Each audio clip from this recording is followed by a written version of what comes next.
And he put on his white shirt and tie over it, and you could like see the flag like through. He was like a really muscular, well-fit little guy, and he had like a flat top.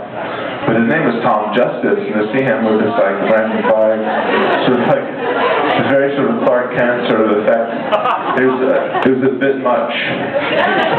But so Tom Justice was always sort of an enigma to us. He was a very secretive kind of guy.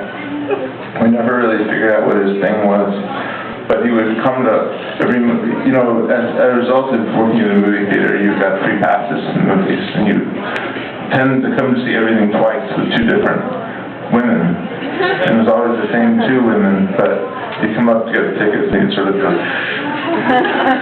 So we got the impression that this Tom Justice was living some sort of double life. The extent of which we didn't quite realize until several years later when there's an article about him in Details magazine.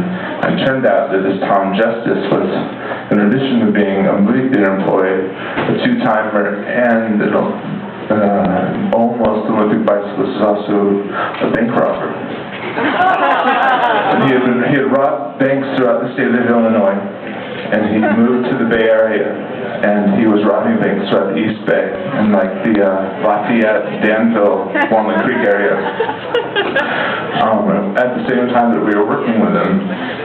But I guess there's an FBI file on him, and they were referring to him as the choir boy robber. So he would come into the things with a note, and there's a note saying, you know, give me all the money or something like that. But while he waited, he would sort of like assume this very sort of like very like pious pose. I think he'd wear like a trench coat and a baseball cap. And so there's a lot of security cam photos of him like this. But he would get the money in a duffel bag, go outside, take off the trench coat. I'm not joking, American flag spandex bicycling suit.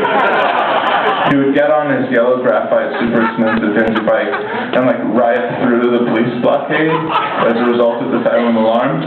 And just like that was like his like escape route. But he had been doing this, he did this through a lot of like the Chicago area, out to the Bay Area, and then I guess he just sort of disappeared while working at the theater. It was called the Albany Twin. He just didn't show up one day. And I guess he had moved down to Los Angeles and was doing this, like robbing more banks in LA.